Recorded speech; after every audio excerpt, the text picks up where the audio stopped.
I have the Hang on stream a pulled sec. up. I'll tell you when it starts on my end. Okay, it just started. Is it better now? Okay.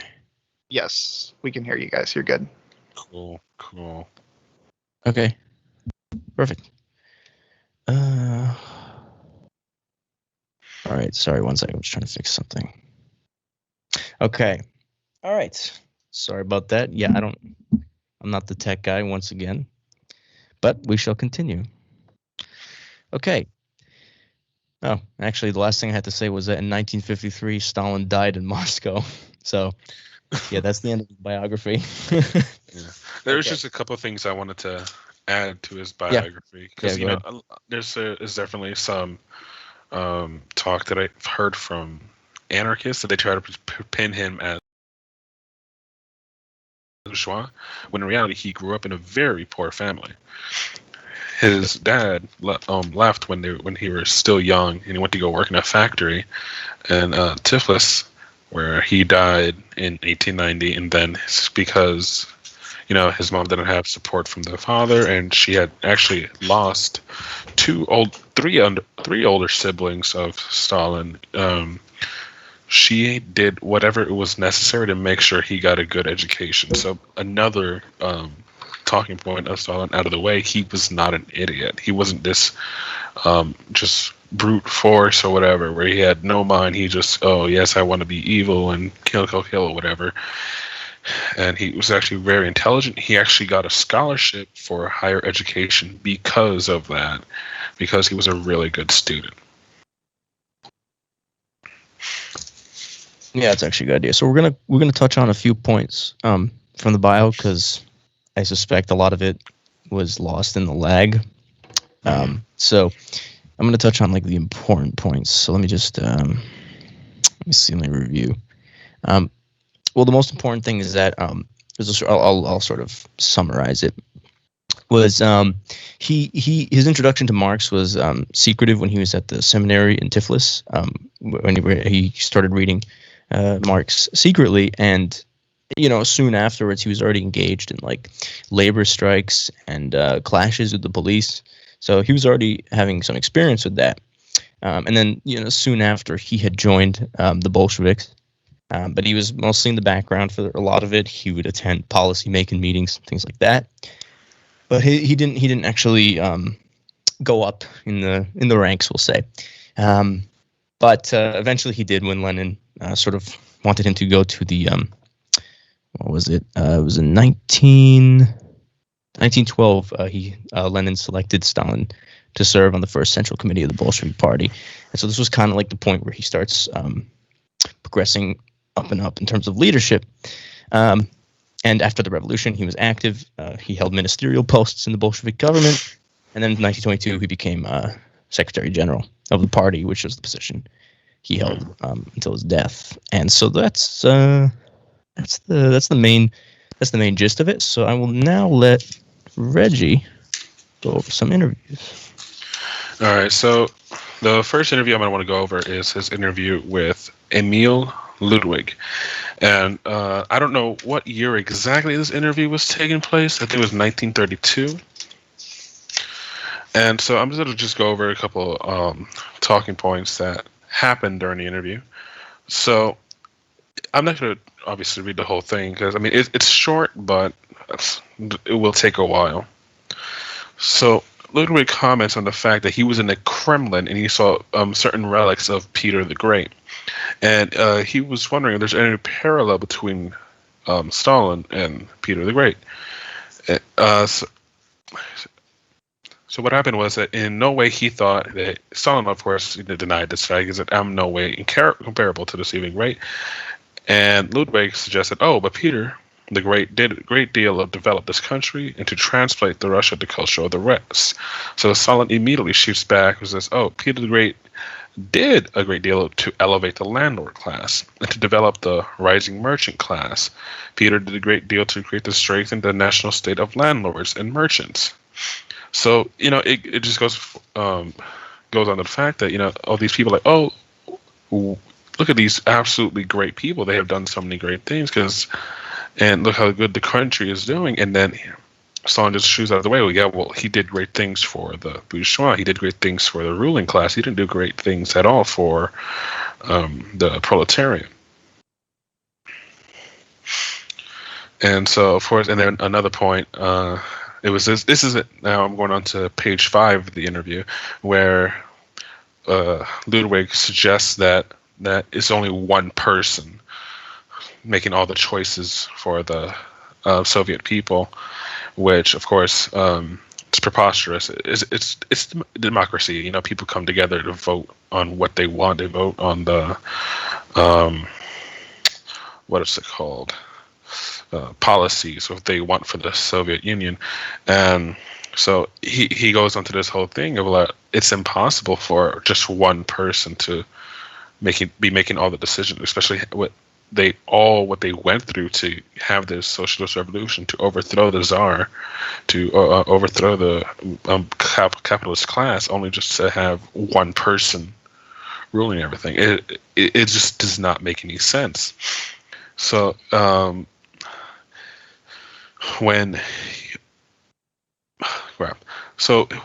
Stalin just completely just got rid of that whole notion that it's just yes, like I make all decisions or whatever, and because it does not make any sense for them to like, oh yeah, we had no political say, we had no political power before, and let's just do that again for some reason. And so Ludwig brings up to the fact that now there are counter-revolutionaries and the bourgeois elements still inside Russia who they want to overthrow it. They want to go back to the way it was. And he tries to say, oh, the reason why these people are so violent is because, well, the Bolsheviks are having a violent crackdown on them because they are so repressive to them. And Stalin shoots back like, no, these people were always like that. Because at one point they actually had freed. They caught, I believe it was a white army officer, and they caught him. And when I believe he tried to have people invade Leningrad, and when the Bolsheviks captured him, they eventually let him go because even though in war it would have been their right to kill him, but they chose not to as a thing of honor. And what happens?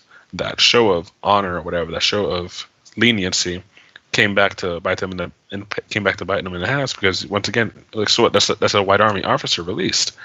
So now he just came out to attack the proletarian movement, and of course, once again, this long overdue that they ruled out of fear, which is once again ridiculous. There's no way that they can rule out of fear for so long. And we tries to say, oh, but didn't the Tsarists, the Romanovs, they ruled for 300 years under fear. Like, well, yeah, but there was uprisings, there was revolutions that happened again and again and again, because it just shows that you cannot rule through fear. So if the Soviet Union was truly ruling through fear, there would have been this stuff of the proletariat rising to get rid of that instead of just the bourgeois elements. And of course, there's once again Ludwig asked another question about the equalitarianism, where everybody is paid the exact same. This is age-old propaganda we hear all the time about socialism and communism. That everybody's paid the same, no matter what. Oh, the doctor is paid the same as a janitor, which I don't really care for, because the janitor's job is just as important too. So it needs to be clean. Guess what? Something's not clean, it becomes unsanitary. Someone gets sick. So. Of course, Stalin shoots that down. It just makes no sense. People are paid by their work instead of how it was actually under capitalism, where lo and behold, people are paid the same. It doesn't matter how hard you work in a day. You could do the work of 15 hours in the 8-hour work day. Someone else could do the work of 6 hours in the 8-hour work day. But guess what? They both still getting paid the exact same. Exactly. Janitors do clean hospitals too. And so I'm going to try to find another one. Oh, so this one was kind of funny. I found it funny because if you guys knew, Stalin did smoke from a pipe a lot, and Ludwig asked, so you are smoking a cigarette. Where is your legendary pipe, Mr. Stalin? You once said that words and legend pass, but deeds remain. But you will believe me when I say that millions of people abroad who know nothing of certain of your words and deeds, nevertheless know about your legendary pipe. And he just answers in a single question. I left it at my home. It's completely just. I found it funny because, this whole interview talking about how Stalin just goes on and on about the way the democracy works, and the fact that the contradictions of ruling through fear, and how it just completely destroyed the Tsarist government. They wanted to rule with fear to keep the power, but because of that fear, they got overthrown. And how that it's not the same in the Soviet Union, because if that was the case, they'd also be overthrown, which, they weren't until several years later. But that was more of not much of an overthrowing, but the government itself getting rid of itself. So let me see. The next one I want to talk about. So we're talking about how Lenin, when he was abroad, he still wrote about Russia, and how it didn't matter that even though he wasn't inside the country, then he just didn't comment on it. Because you always hear this constant argument that, well, you're not in this country, so you can't talk about it. You don't know what's going on, more than the people who are in the country. But Lenin proves that it's wrong, because he knew a lot more about what's going on with the Russian people. He knows a lot more what's going on with the Russian movement than people who were in Russia. He knew more, because he actually had stacks and stacks of letters from the Russian proles reading about their grievances and what their wants are. So he knew exactly what was going on in there. And not only that, but Stalin also goes to the fact that you don't have to be in Europe to be able to analyze correctly what was going on in European society, as such that even people in Europe couldn't even do it. Just because people are in Europe does not mean they have the ability to know exactly what's going on with movements and stuff like that. So your location does not really matter. It does not give you more expertise or makes you know less than just because your location. So that was the overall the points I wanted to get to on the interview with Joseph Stalin and Emil Ludwig. And this is it, by the way. So if you guys ever want to find it, this is the only thing I was able to find on the internet. If you guys could actually find a PDF, I'd be surprised, because I don't think I did. There's another interview I want to talk about is H.G. Wells. I didn't get much of a time to actually write down much stuff, because I just having a long day today. So there's what I do want to go over is with the whole interview between H.G. Wells and Stalin was literally just Marxism versus liberalism, and it was the constant bantering between these two about how, the bourgeoisie, they do extract a lot of resources, but they have some good stuff too. Why should we just push them away? The same liberal talking point. Let's just be friends with the bourgeois, and hopefully it all just works out in the end. And I would love to maybe actually read this entire interview one day on here with someone else, because it's a good interview. Not too lengthy, but too lengthy to do it here. So I'm gonna try to, let me see if I could link it into the Twitch chat. And so one of the things that he talks about how, the people already despise bourgeois. A lot of people already despise these people. So I don't really see I don't see how it's much different between here and the Soviet Union. Well, because while they do, there is definitely a despisal of the rich. There isn't really a class consciousness about it. There isn't really, we are different from them. It's just, those people are rich and I don't like them. Which, of course, is not going to bring about anything. They also talked about how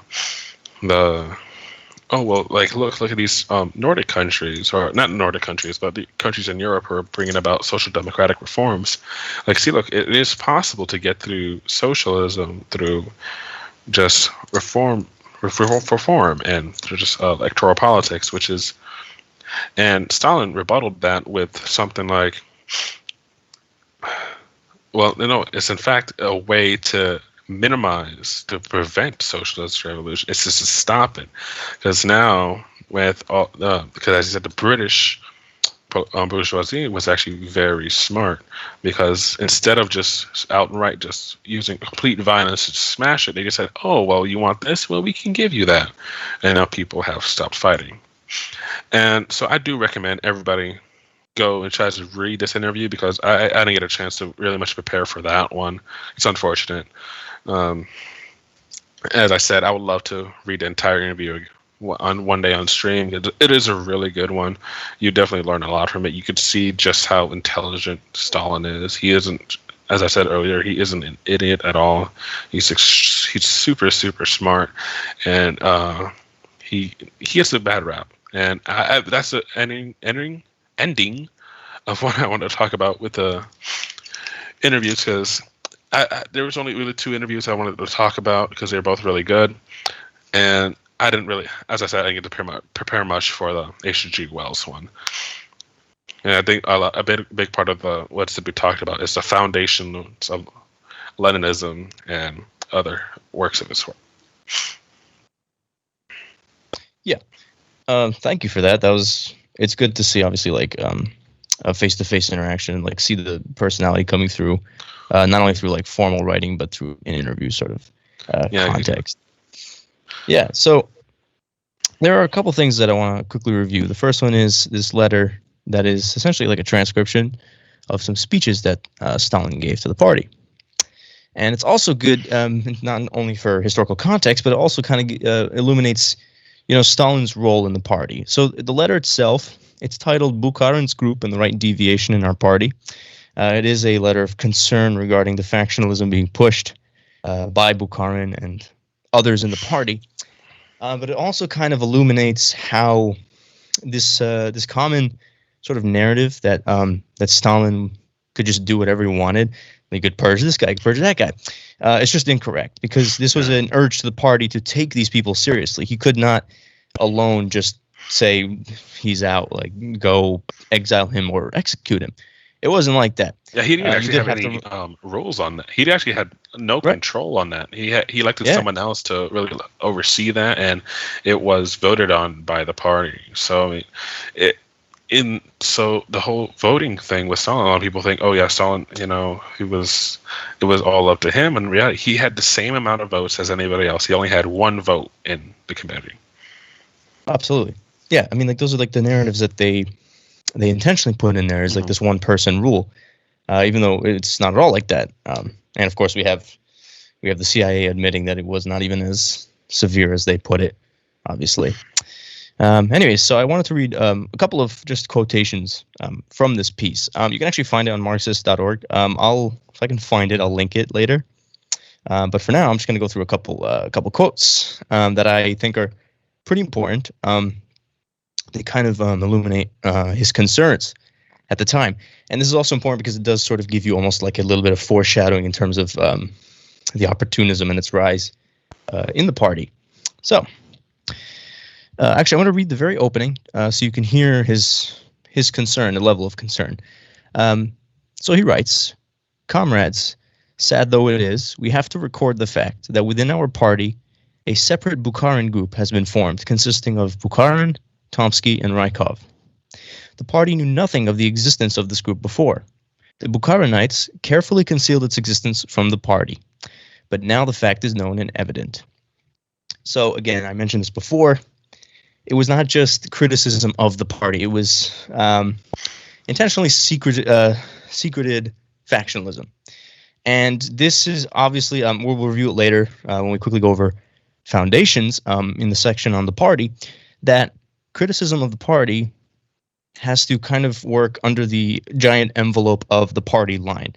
So criticism should be resolved within the party, absolutely. That's how the party grows. But at the end of it, there has to be a return to this general political line that has been drafted for the direction of the party. You can't stray and where it needs away to go. from it. Exactly. It is your baseline. You have to return to it always. So the resolve of conflict has to be on that basis. Mhm. It can't just lead to further bickering and further fighting, because that is always the opportunity under which the reactionaries and bourgeois fascists, that's what they weaponize. They weaponize those splits. So, but that's the opening. He has a few quotations. He essentially talks about how the right deviators in the party, like I said, they were doing it secretly, and so it had a double sort of, yes, exactly, democratic centralism. That is the point. Is centralizing power to the party in terms of, but again, centralizing to the party not in the sense of Not the the way person. anarchists talk about it. Right. It's not centralizing to a person. It's centralizing to a political line of leaders who are going to strictly adhere to this political line. In that, again, criticism is meant to correct the mistakes of the past. So, let's see. I'm going to read a couple quotations. Here we go. So I'll read this part to you. Stalin writes, "At the same time, Bukharin's group opposes the emergency measures against the kulaks and, quote, excessive taxation of the kulaks, and unceremoniously levels against the party the accusation that, in applying such measures, it is in the point of fact conducting a policy of, quote, military and feudal exploitation of the peasantry. Bukharin needed this ludicrous accusation in order to take the kulaks under his protection, and in doing so, he confused and lumped together the laboring peasants and the kulaks." So here we see that deviation from the center of the party line. The Bolshevik Revolution, the lines that it operated under, and we're going to see that later in Foundations, it addressed the peasant question in the sense that the role of the peasantry in the revolution was essential. But again, peasantry wasn't every single peasantry group. It was the exploited peasantry in the sense that these were the people who were essentially in serfdom. And so their mobilization by the proletariat, particularly from like 1903 to 1917 through the repeated failures of Tsarism and eventually the Kerensky provisional government, those failures allowed the peasantry to work with the proletariat. So these peasants are the ones that were addressed in Leninism, whereas the kulaks were the ones lumped into the group of them who people like Bukharin and the opportunists treated the same.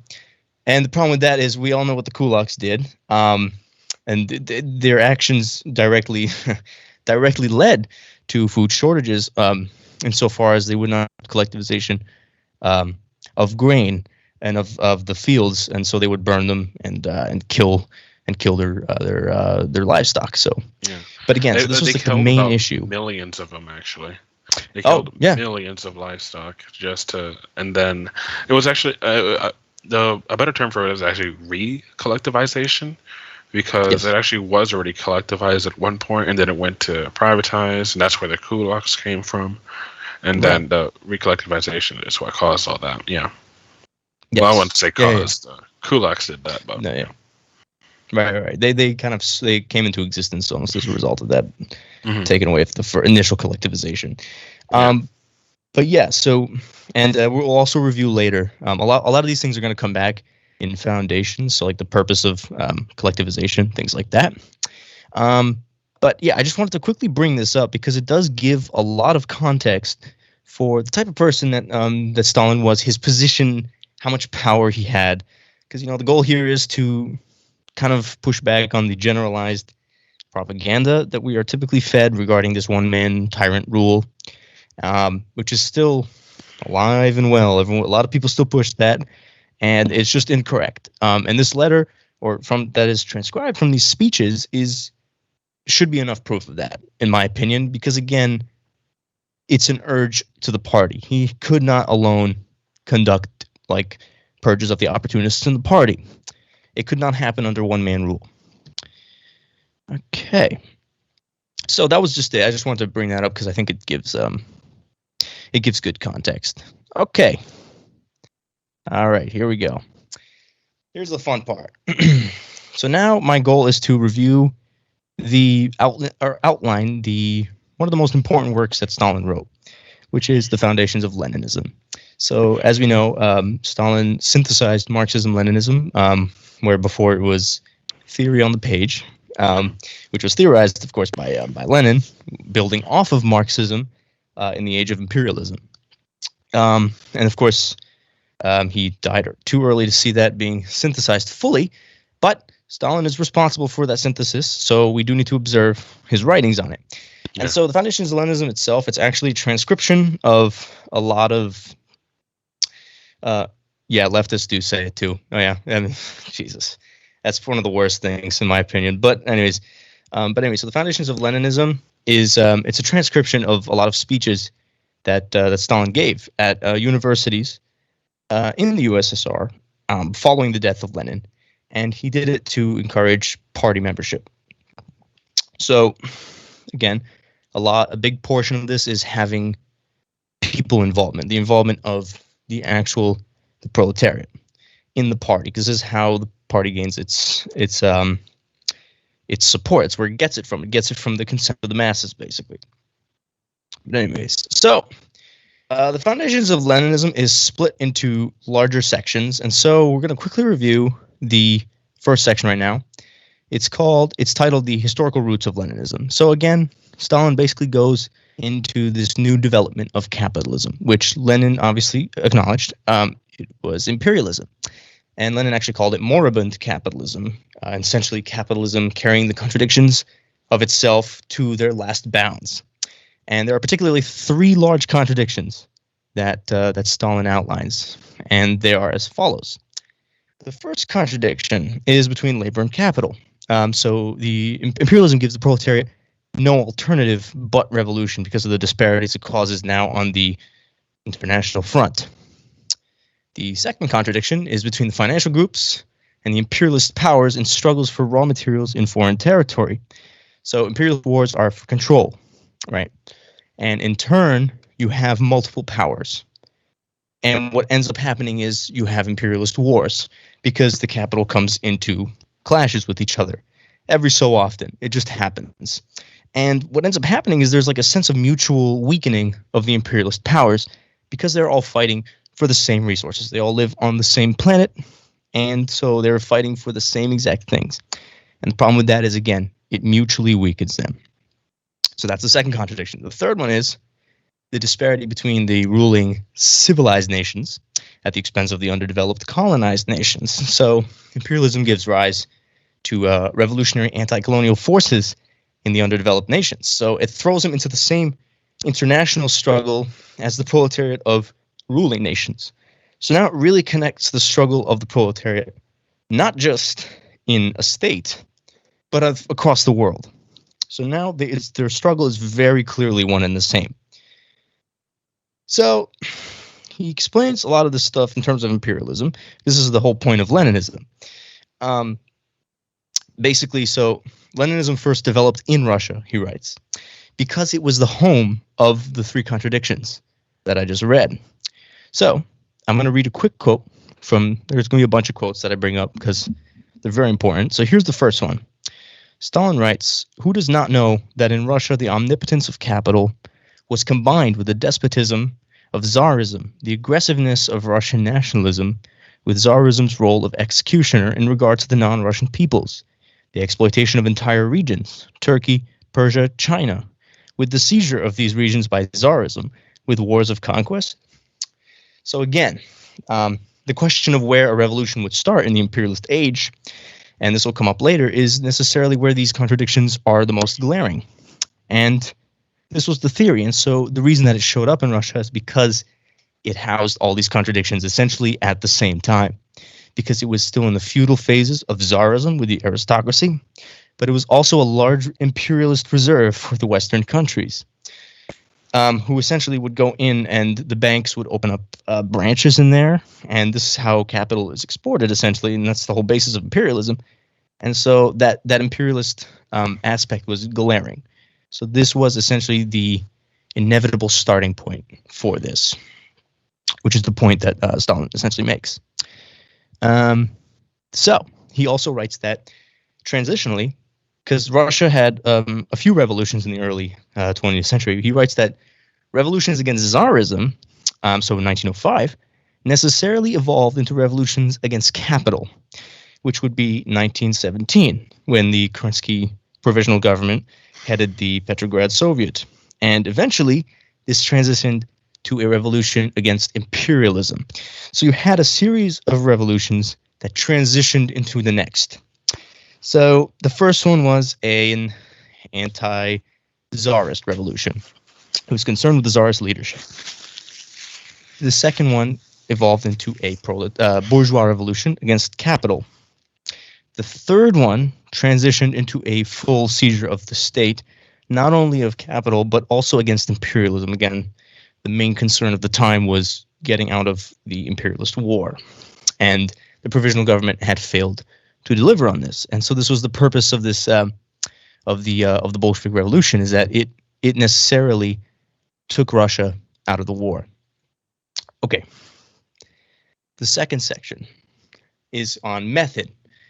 And so this is, you're going to notice a lot, Stalin talks about opportunism a lot. And it's very important because Stalin and Lenin very much emphasize these points because they're always prevalent. And they're prevalent today, they're prevalent in the past century, and they will continue to be prevalent. The question of opportunism and its role. So, he brings up a lot the opportunism of particularly the Second International, which was headed by the likes of Karl Kautsky, public enemy number one in terms of opportunism. So basically, opportunism was in the form in this period was in the form of of concessions of political lines in the interests of quote unquote unity and peace within the party. This is what a lot of the Second International were doing, was conceding to these liberal bourgeois leaderships in the name of this unity. And they used revolutionary slogans, but they were aesthetic a lot of the time. And so Stalin proposes the methods of Leninism in this section. So, method 1, he writes, testing of the theoretical dogmas of the Second International in the crucible of the revolutionary struggle of the masses, in the crucible of living practice. That is to say, the restoration of the broken unity between theory and practice, the healing of the rift between them. For only in this way can a true proletarian party, armed with revolutionary theory, be created. And so, here comes this necessity of both theory and practice. So, and there's another quote that's going to come up later to really emphasize this, but it's important that any worker vanguard be equipped with this revolutionary theory. And I've brought this up many times before, but without it, you are essentially not going to have a clear path and a clear goal. Yeah, So, Stalin talked about it. Yeah. Stalin talked about it many times when he was like, of course, theory is meaningless with no practice. It's just, intellect for meaningless intellect, worthless. But also when practice or revolution with no theory is that it get lost because there's no guiding light of it. Exactly. That's actually the quote that comes up later. It's one of my favorite quotes. It's really important. Yeah. Right? But anyways, so method 2 is testing of policy. So not by slogans, but by deeds and actions. This is pretty much a given. We can typically understand that, you should gain support of the people by implementing policy and seeing the societal reaction to it. And this is how you fine tune it. So, method 3 is the reorganization of party work on new revolutionary lines in training and preparing the masses for revolutionary struggle. So this one also has to do with fixing the political lines of the party to build it up not only in terms of pushing the people. However, it is rather leading the people. So this is going to come up later. The issues of tailism, or Kvasticism, which is this idea of the party sort of trailing behind the people and pushing them, rather than standing at the forefront and bringing the masses with it. But that'll come later. We will see that. Method 4 is self-criticism within the parties. Education and training based on learning from mistakes. So I did mention earlier that criticism is a necessity. This is how the party grows. But again, it has to all center around this general political line that is the base. Okay, so Stalin also talks about 3 dogmas of the Second International. So the first one is the conditions of seizure of power by the proletariat. So the Second International, its leaders typically insisted, as do many people today, it's not an uncommon thing, that the proletariat must constitute a majority of the population to constitute its seizure of power, which we see in terms of historical application through of Leninism that this isn't necessarily the case. So essentially what Lenin said was there are going to be available crises. What that means is there's going to be instances where the immediate bourgeois organs of the state are weakened by something. Could be any crisis or a war. And in that instance, if the proletariat has the militant power, it must seize power, regardless of whether or not it constitutes a majority. And this is what the Bolsheviks did, right? The provisional government was in war, and it refused to withdraw from the war. Yeah. And you see that this caused a giant rift in the population. This was the weak link. It provided it right there for the Bolsheviks. And even though there was not a proletarian majority, they seized power.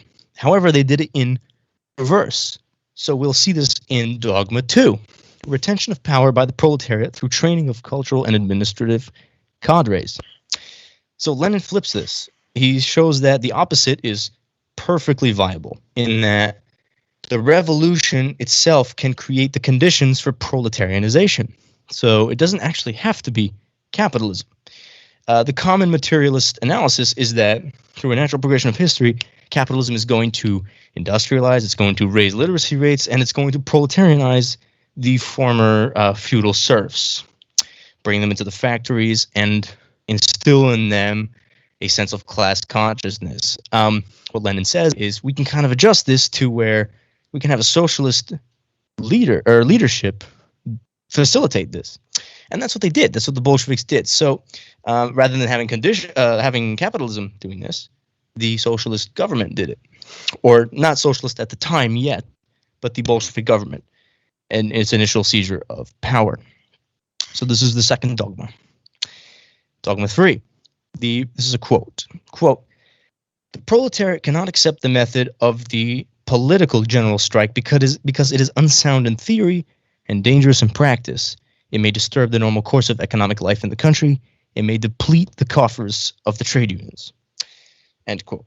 So the issue is that Stalin brings this up, and Lenin bring it up, based on analyses of Engels, that the problem should be with economic general strikes in the place of political struggle of the proletariat. And this is at the time and today, and has always been, advocated for heavily by the anarchist factions. And it was heavily criticized by Engels.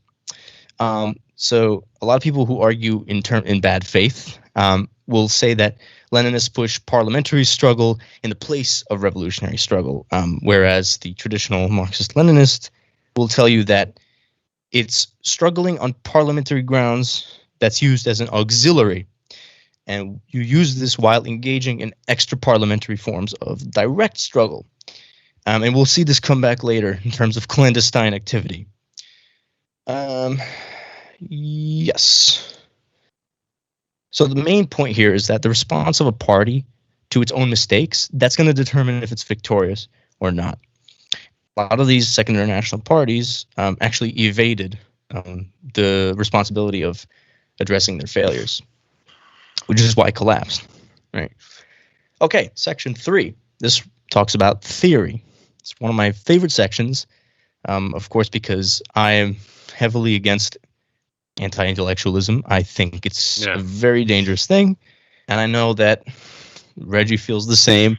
It is so important that you have a base of theoretical understanding, of revolutionary understanding, and this is going to give you blueprints for whatever you're constructing. So, he first talks about the significance of theory for the proletarian movement. So, he says, quote, theory is the experience of the working class movement in all countries, taken in its general aspect.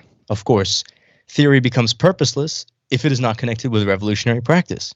just as practice gropes in the dark if its path is not illuminated by revolutionary theory. And that's that quote that you mentioned earlier. Such an important quote because it does shed a lot of light onto the necessity. So, Engels himself says, and this is important because it talks about how theory is kind of, it's a scientific adjustment. It talks about how, these things change. He writes it also in Socialism, Utopian, and Scientific, but basically, materialism must assume a new aspect with every new great discovery. So a perfect example of this is the dialectics of the Greeks versus the dialectics of the materialists. The dialectics of the Greeks it was very limited in terms of its analysis. Why? Scientifically, there were not many discoveries, and that absolutely matters because, again, we know the biological world is materialist. It follows a materialist progression which is a materialist progression in general, right? And so they didn't have many scientific discoveries, so they could not further analyze materialism. But again, we know in the Western philosophy, once they developed dialectical materialism, that yes, there were many more scientific discoveries at this time, including the theory of evolution, which perfectly supported materialism. So this is kind of the point that's being made, is that theory itself, when it's treated as dogma, kind of ignores this fact that it changes. It always changes, and the dialectic, the materialist analysis might be different in a decade from now if we make a new discovery. For example, we may make a new physical discovery that makes us rethink everything. But as the current state of things are, this is where we are. This is the materialist analysis we use. So, anyways, there's another issue that Stalin deals with here, which is criticism of the quote-unquote theory of spontaneity. So this theory essentially directly opposes the acknowledgement of the revolutionary character of the working class. Essentially, it opposes the proletariat taking the line of struggle against the capitalists. And so, quote, it is wholly in favor of the line of least resistance. The theory of spontaneity is the ideology of trade unionism. And so the theory grotesquely revises the working class movement to what I mentioned earlier, which was tailism, or kvostism, which is the Russian word, which is the idea that the political party drags behind the masses rather than leading them and elevating them to its political line of operation. So, for example, in terms of opportunism, Kautsky and the likes were very much only concerned with the first clause of the Marxist view of materialist philosophy of analyzing the world but not changing it. And so that was what it was. It was intellect for the sake of intellect, right? And tailism was one of those things that bred out of that. And so tailism, it's been basically the root of all concessional politics. It bends to liberal bourgeois policy, and we see this, for example, when the imperialist war broke out. The leaders of the Second International were saying these slogans like they were threatening war against war, which was their declaration. But they later changed it as the war progressed to war for the imperialist fatherland. So they were actually slowly conceding rightwards, and this is not uncommon based on where they stood. So it's a very predictable phenomenon, and this essentially illuminates that. So you can kind of see it more clearly. So it's a good base of analysis, basically. Okay, so he then talks about the theory of the Proletarian Revolution. So Lenin, he says, essentially proceeds from three theses. The first one is the dominance of finance capital in advanced capitalist countries, the export of capital to raw materials, and the omnipotence of financial oligarchy. Quote, hence the first conclusion, intensification of the revolutionary crisis within the capitalist countries and growth of explosive elements on the internal proletarian front in the metropolises. Second thesis, transformation of capital into a world system of financial enslavement and colonial oppression, compelling the exploited nations to lead struggles for liberation.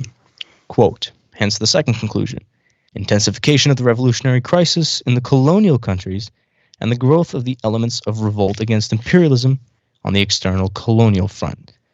Close quote. So essentially, imperialism was breeding new anti-colonial struggles. And so these are going to inevitably become interlocked with the struggles of the proletariat in the quote-unquote ruling countries.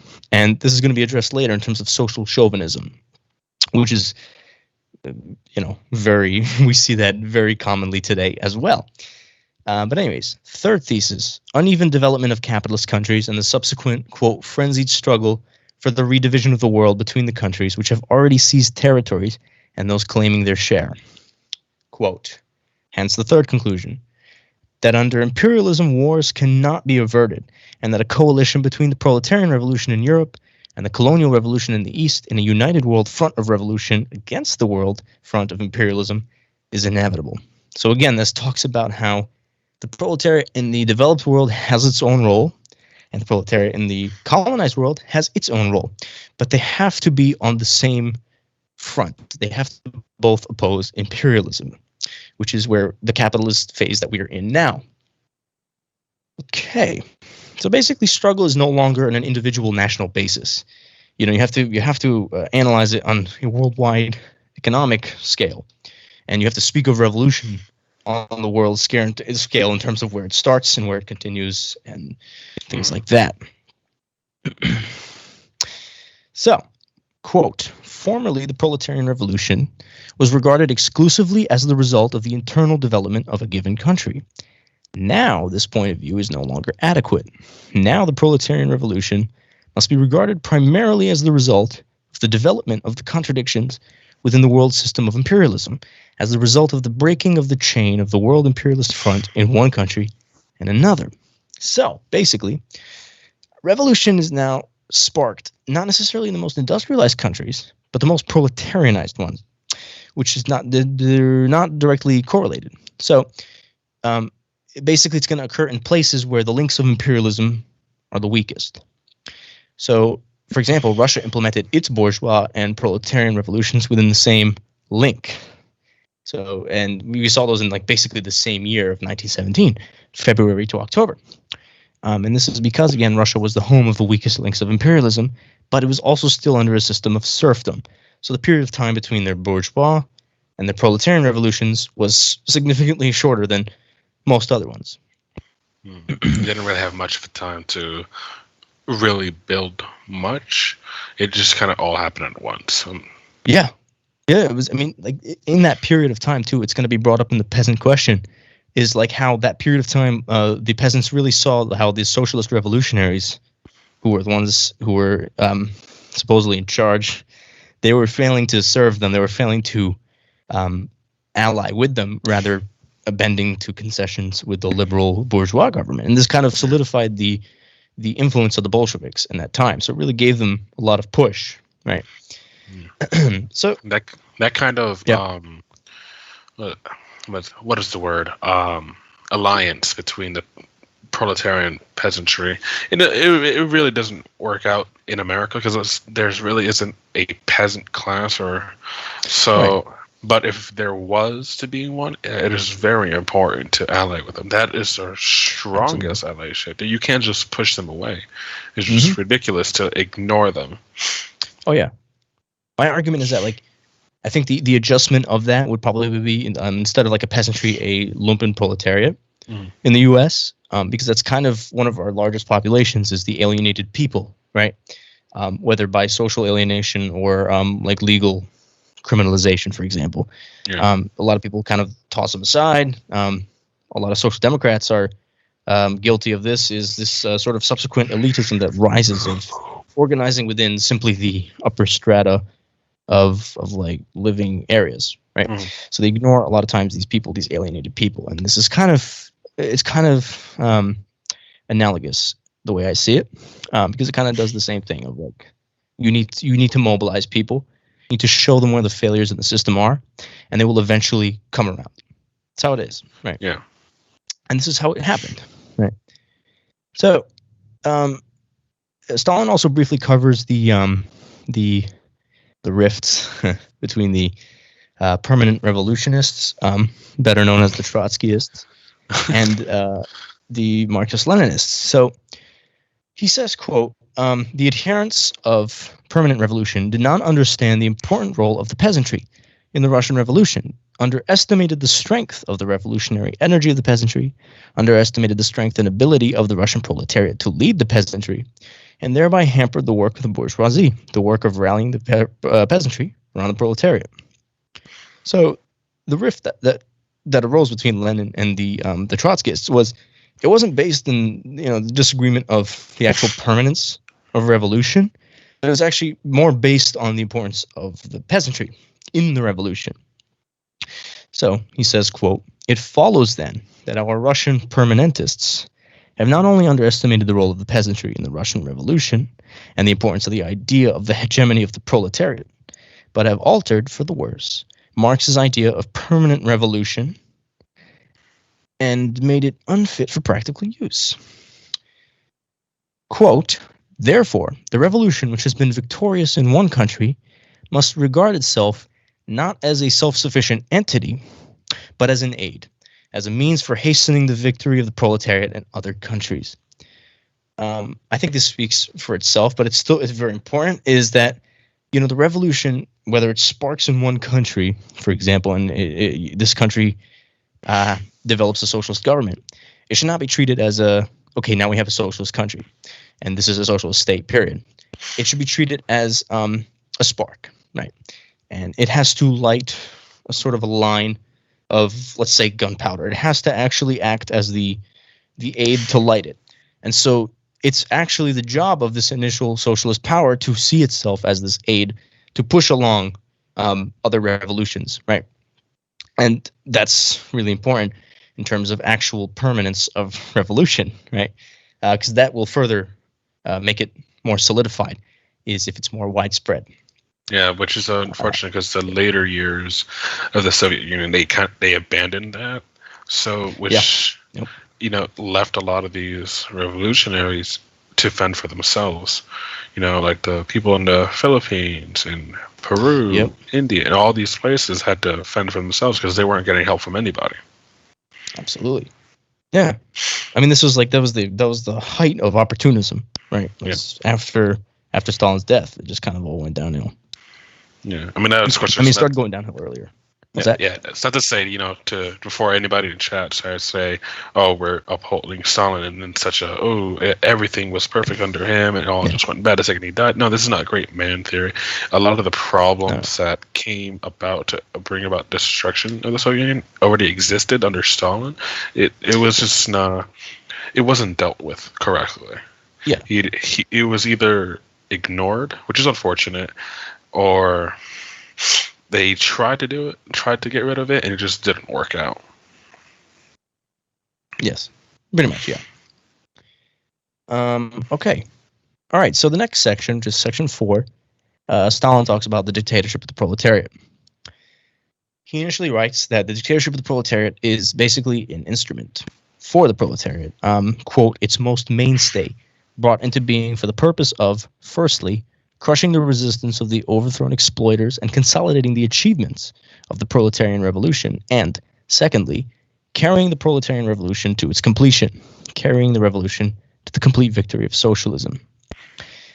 So, Stalin actually has a quote, which I don't have on me. I mentioned it actually a couple streams back, which was the difference between a Proletarian Revolution and a bourgeois revolution, and their subsequent rules, is the intent of the seizure of power. So the bourgeois revolution, its intent to seize power. And that's it.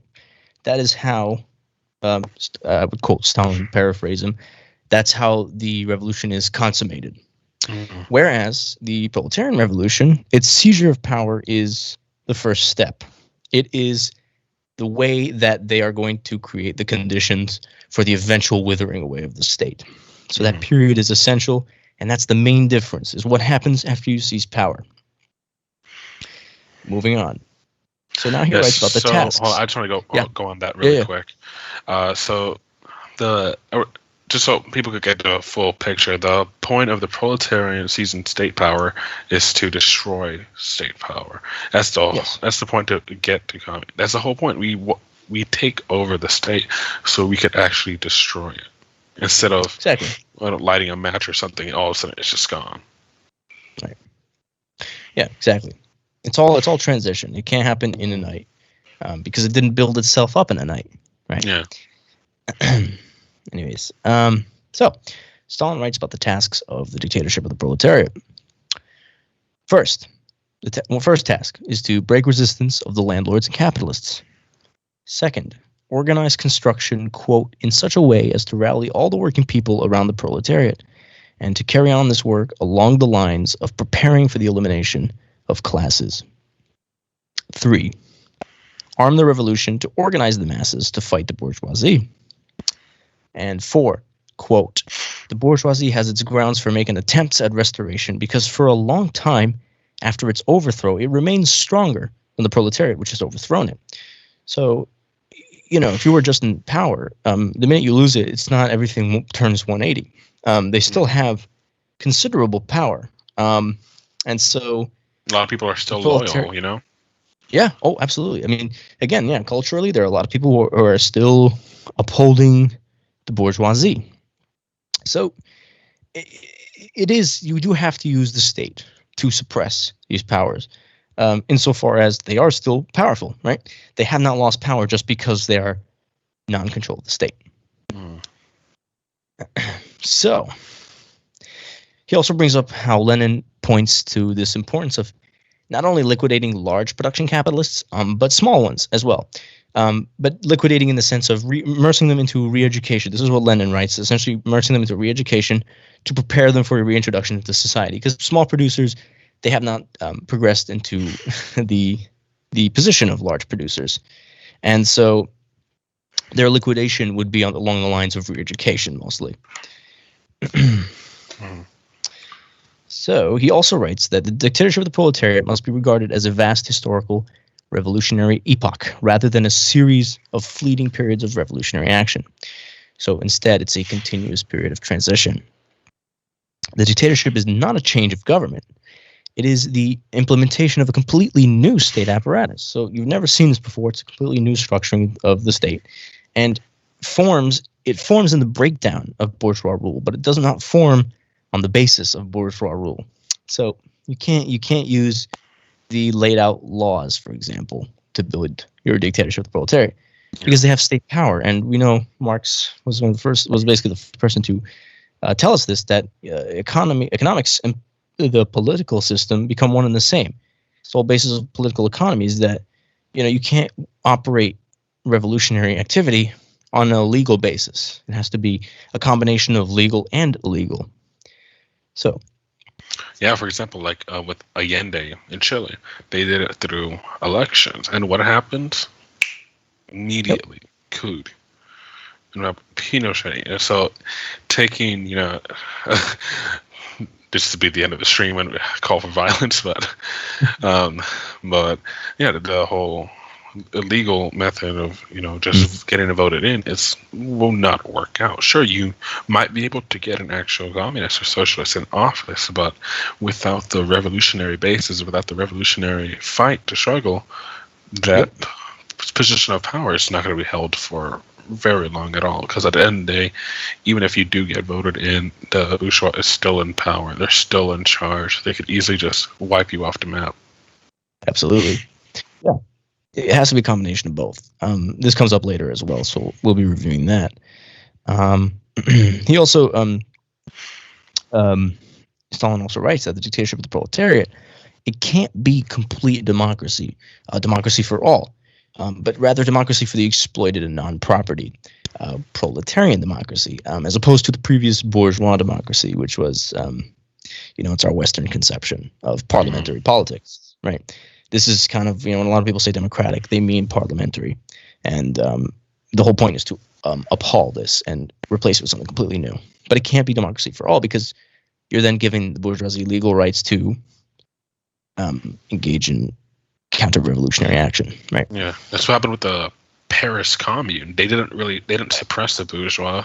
They just took power, and it's like, oh, well, we'll just leave them. And as we all know, that did fail, that did fall apart.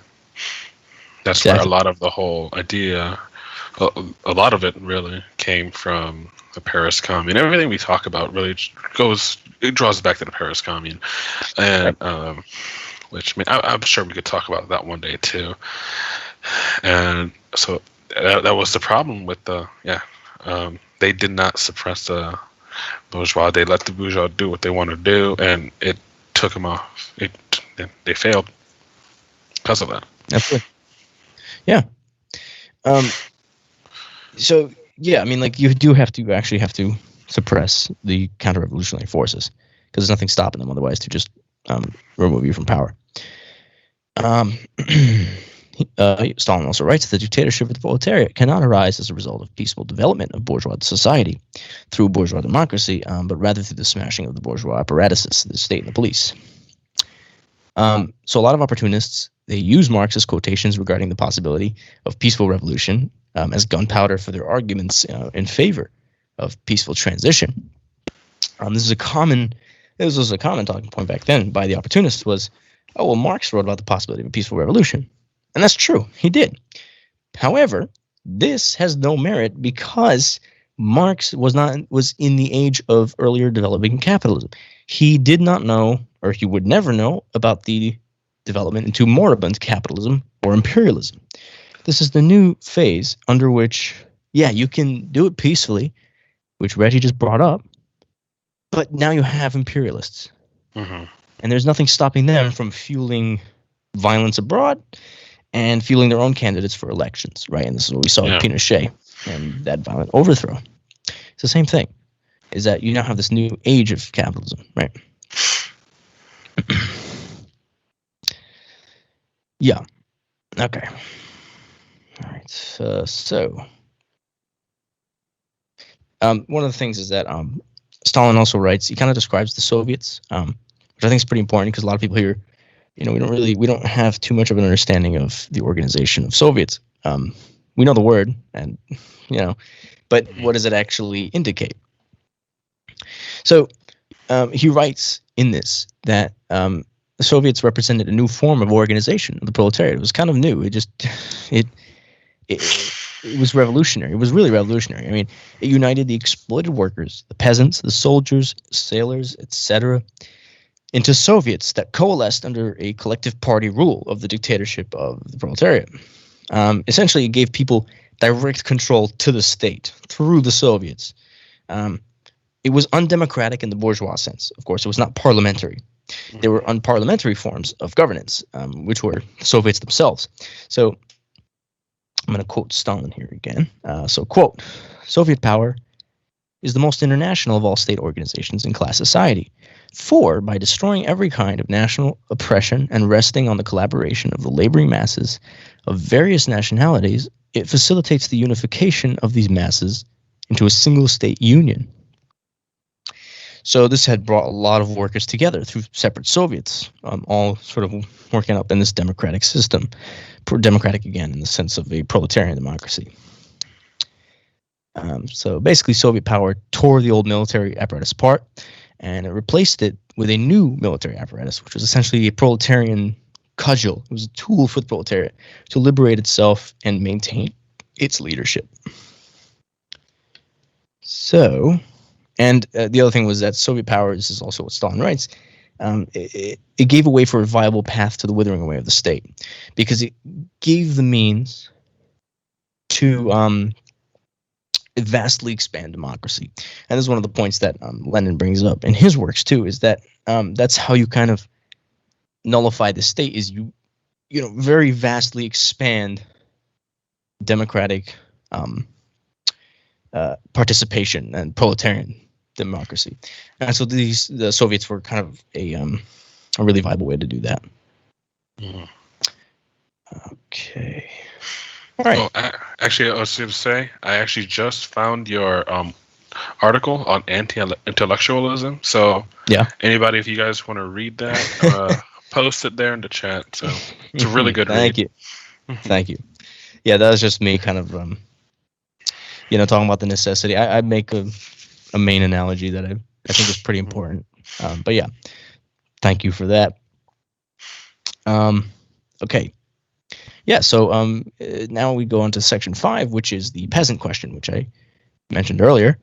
It has to do with the question of the collaboration of the peasantry and the dictatorship of the proletariat. And the question that it's a question that's raised by Leninism. And so it presented the thought of who was going to be reliable allies to the proletariat during the revolution. Because this was a big concern, is that, again, we have not necessarily majority proletarian presence. So the opportunists were kind of refusing to consider this question at the time. They were essentially betraying alliance in the revolution. And it was very bad because, again, they were not going to get support that way. And they didn't. So, for example, the Duma period in Russia, which was from 1905 to 1917, they had, I think, 4 Dumas within that time. It revealed to much of the peasantry that the allies in this period, they were not the cadets who had essentially allied with the Tsar, but they were this rising revolutionary organ of the Bolsheviks. And so I mentioned this earlier of, show people that the system doesn't work, right? It's very much applicable today. The people who are sort of alienated, who don't understand the intentionally complex bureaucratic operation of capitalism, if you show where the failures are, it helps illuminate these issues, right? And that's kind of what essentially was happening in this period. The peasantry was kind of figuring it out, and this was very important to the cause of the Bolsheviks. Yeah, there needs to be this realization of what is really wrong with it, and Yep.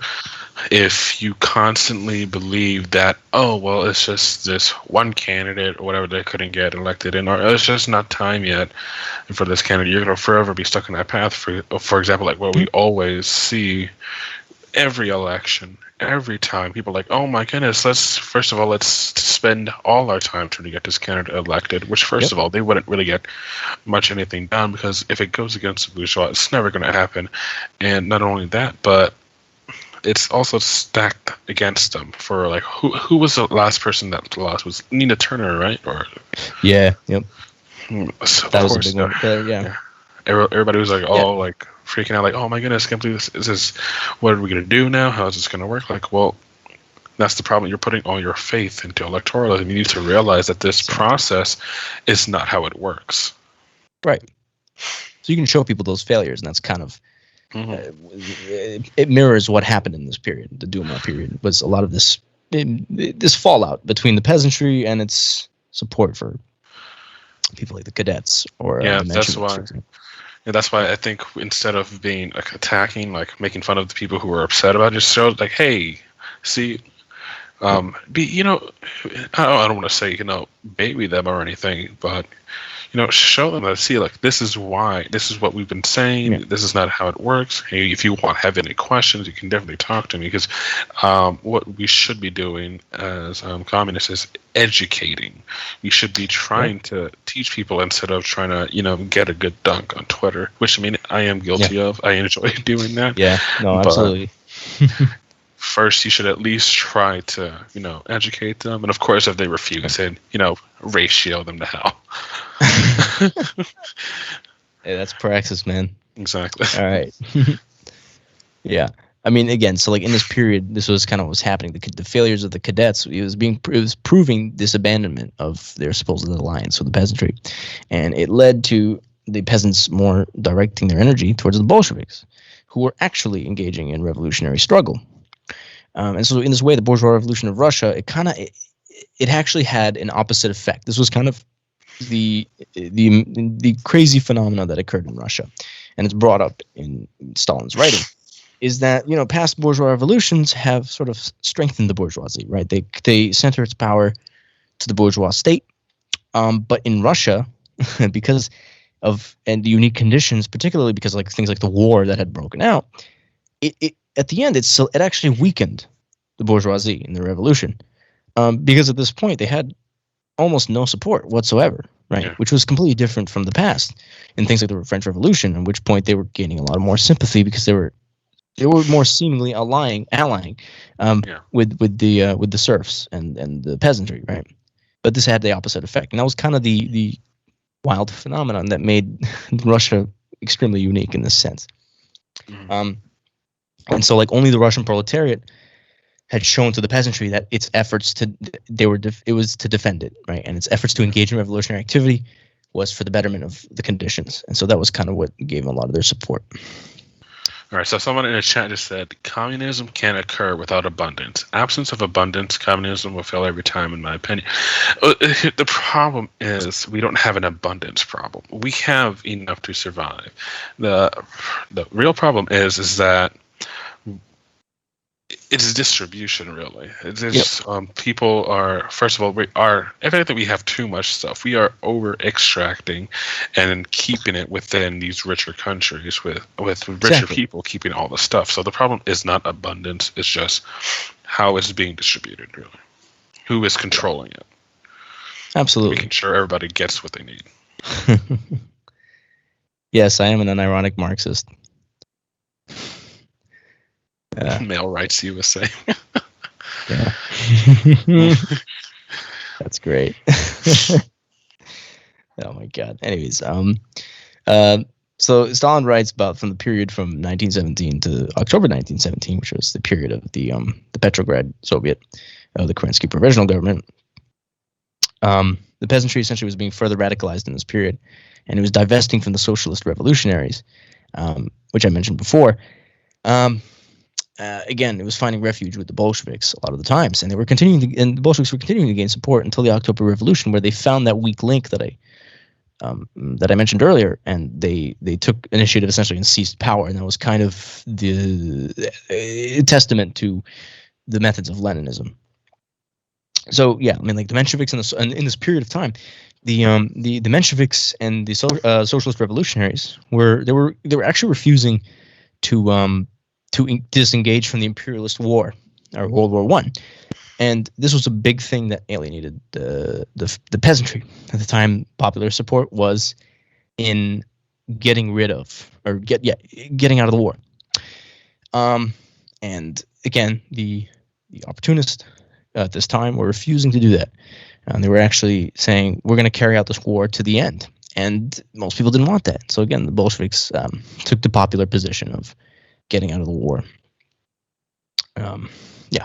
So, for example, after consolidation of Soviet power, the implementation, this is what happened after, was essentially there was an implementation of free trade for the peasantry. It was allowed for them to elevate their literacy and economic statuses. This was the period of the new economic policy, which would be called state capitalism, which is essentially state monitored capitalism, basically. Reintroduction of trade, free trade. But again, this would bring rise to a petty bourgeois class, and eventually these would have to be dealt with. So, let's see. Yeah, so like for example, the Bolsheviks, they gained support of the peasantry through 3 different revolutions. So the peasantry in Russia was actually very unique. It was different from the Western peasantry, which was the one that Engels was actually analyzing in his works on the peasant question. So, and it namely had to do with the rallying of the countrysides. This was like already complete in Russia. So they were actually kind of ahead on this front, where they had actually, because of the number of just revolutions that the peasantry had experienced, when the time for the bourgeois revolution came, the period of the provisional government was so short because they were basically already rallied. Yeah. So this was again a very unique sort of condition for Russia. Okay. So that's basically that. So then section 6 is, I mean, they're all relevant sections, but this one is, to me, one of the most relevant. It's the national question. So this is a vital sort of discussion that I think we need to be having more in leftist spaces. So I'm going to address first what Stalin writes about regarding the chauvinism within the Second International leadership. So I'm going to quote him.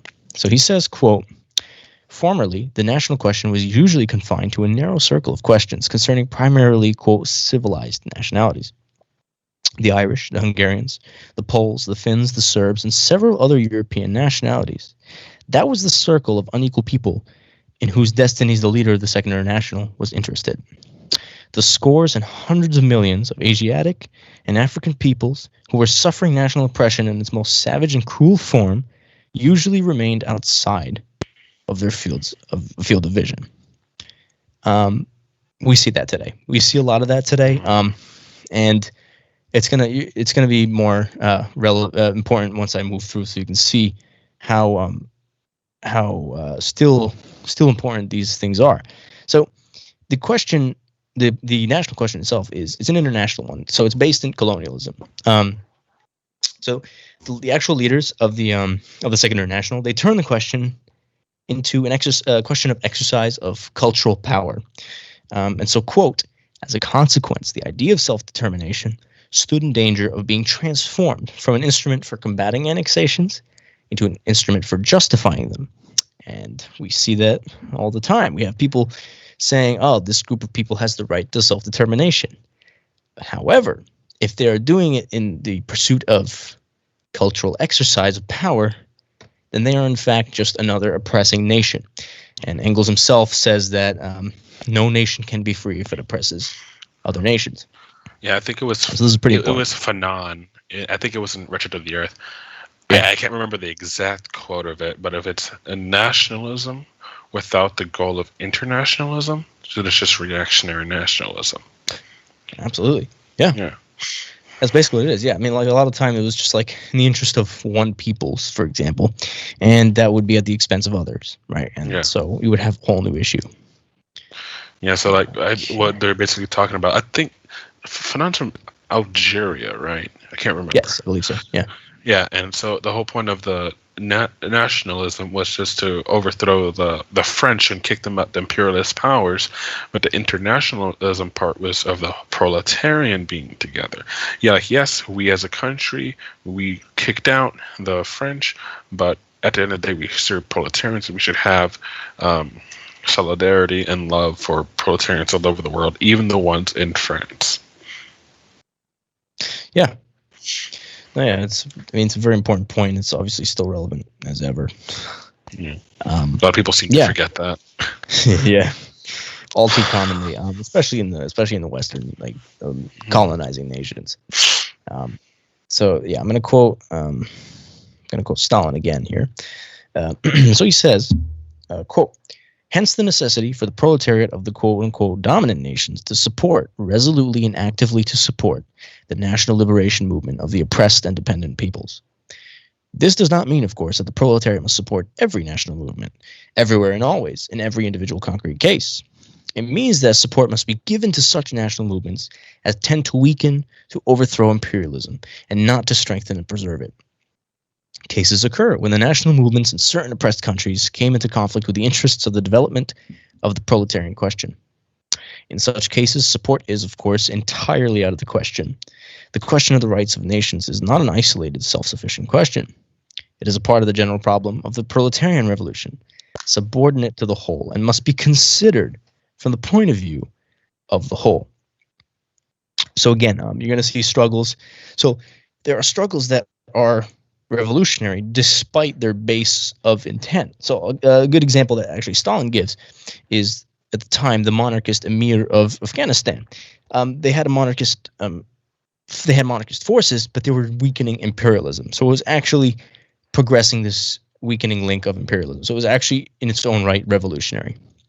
And then there's struggles that are in the same sense but reverse, reactionary.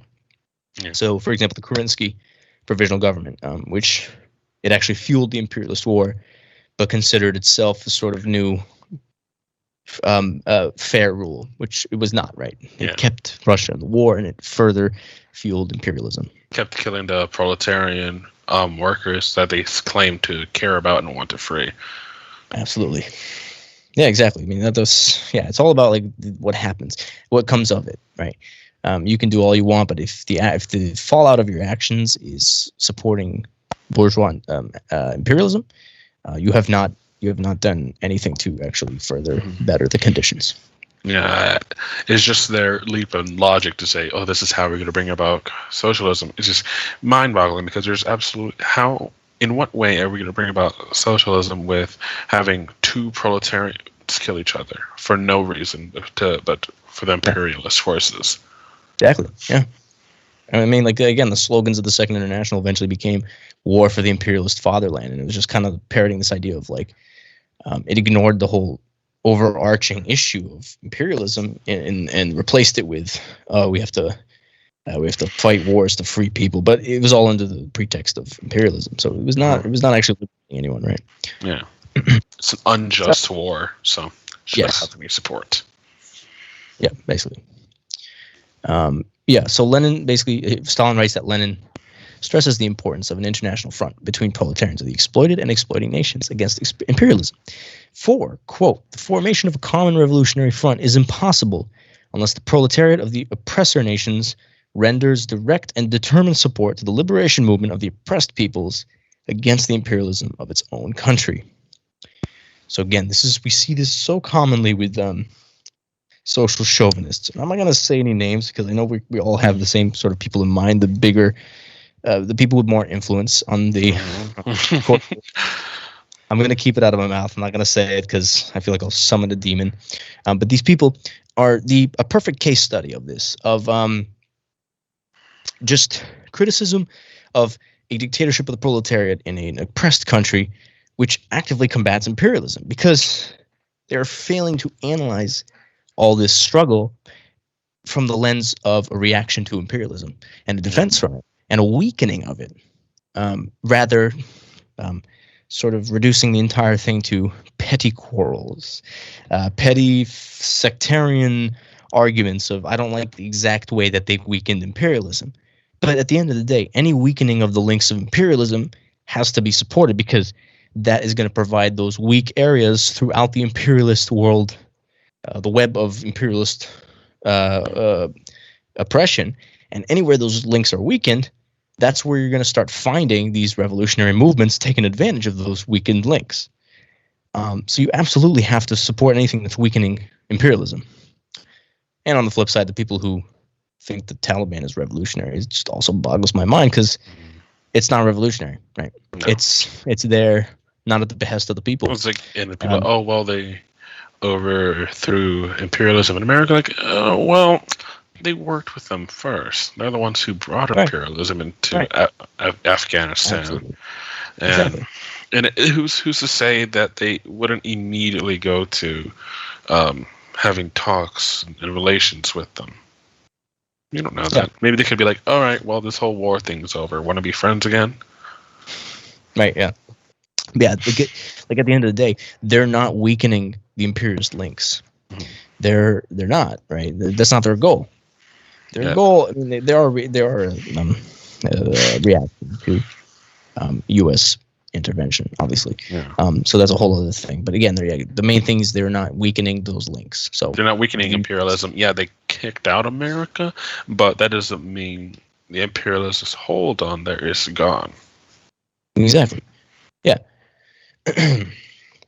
All right. So we then go to section 7, which is on strategy and tactics.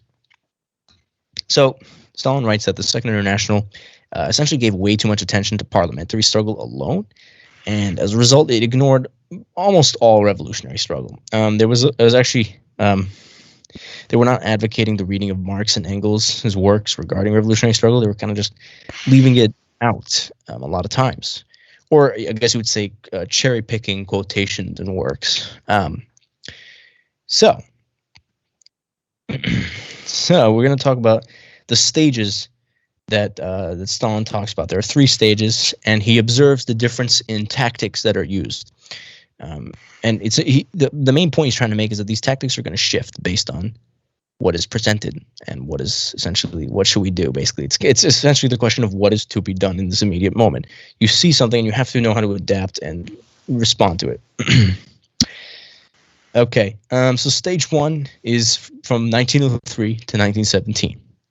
He says, quote, objective, to overthrow Tsarism and completely wipe out the survivals of medievalism. The main force of the revolution, the proletariat. Immediate reserves, the peasantry.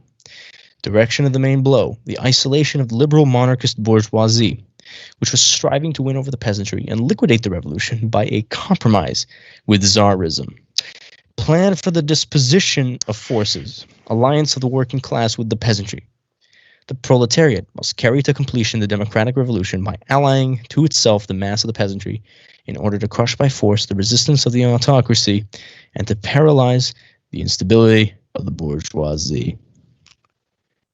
So the tactics that were used were kind of in separate periods. So the tactics from 1903 to 1905, Stalin writes, were essentially they were offensive, revolutionary, and they were in the forms of strikes against the Duma. But, for example, those tactics from 1907 to 1912 were more retreat. So the party knew when to, if there was a decline in revolutionary activity, when to pull back, sort of give it a second, basically. And this is something that Stalin talks about later. So stage 2, he describes the period from March 1917 to October 1917. He writes, quote, March 1917 to October 1917, objective, to overthrow the imperialism in Russia and to withdraw from the imperialist war. The main force of the revolution, the proletariat, immediate reserves, the poor peasantry, the proletariat of neighboring countries as probable reserves, the protracted war and the crisis of imperialism as a favorable factor. Direction of the main blow, isolation of the petty bourgeois Democrats, Mensheviks and social revolutionaries, who were striving to win over the toiling masses of the peasantry, and to put an end to the revolution by a compromise with imperialism. Plan for the disposition of forces, alliance of the proletariat with the poor peasantry. The proletariat must accomplish the socialist revolution by allying to itself the mass of the semi-proletarian elements of the population in order to crush by force the resistance of the bourgeoisie and to paralyze the instability of the peasantry and the petty bourgeoisie.